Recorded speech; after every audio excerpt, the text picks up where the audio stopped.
রব্বুল আলামিন এই কোরআনটাকে সর্বপ্রথম পাহাড়ের উপর নাজিল করতে চেয়েছিলেন, পাহাড়ও কিন্তু নেয় নাই। আসমানের উপরে কোরআনটাকে নাজিল করতে চেয়েছেন, কোরআন নেয় নাই। সাগরের উপর কোরআনটা নাজিল করতে চেয়েছিলেন, কোরআন নেয় নাই। ও মানুষ শুনে নেয়, তোমার আল্লাহ এই কোরআনটা তোমাদের উপর নাজিল করেছেন। সেই মুসলমান আজ আমরা কোরআন থেকে বহু দূরে, কোরআন থেকে অনেক দূরে সরে আছি।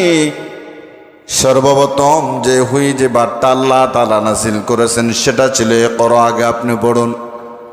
আপনাকে জানতে হবে, ইলম হাসিল করতে হবে। এই কোরআনটা যখন নাযিল হয়েছিল, কোরআনের পাওয়ার আল্লাহর নবী সাল্লাল্লাহু আলাইহি সাল্লামের শরীরে কাঁপুনি দিয়ে জ্বর এসে পড়েছে। নবী আলাইহিস সালাম বাসায় গিয়ে বললেন, খাদিজা রে, আমার শরীরে জ্বর এসে গেছে, একটা চাদর আমার উপরে তুমি দিয়ে দাও। খাদিজা রাদিয়াল্লাহু তাআলা আনহু চাদরটার সহ মুহাম্মদুর রাসূলুল্লাহ সাল্লাল্লাহু আলাইহি সাল্লামের উপর দিলেন। এমনভাবে আল্লাহর নবীর জ্বর এসেছে, গায়ের উপর যেই চাদরটা খাদিজা দিয়েছেন সেই চাদরটা পর্যন্ত গরম হয়ে গেছে। এত শক্তিশালী কোরআন।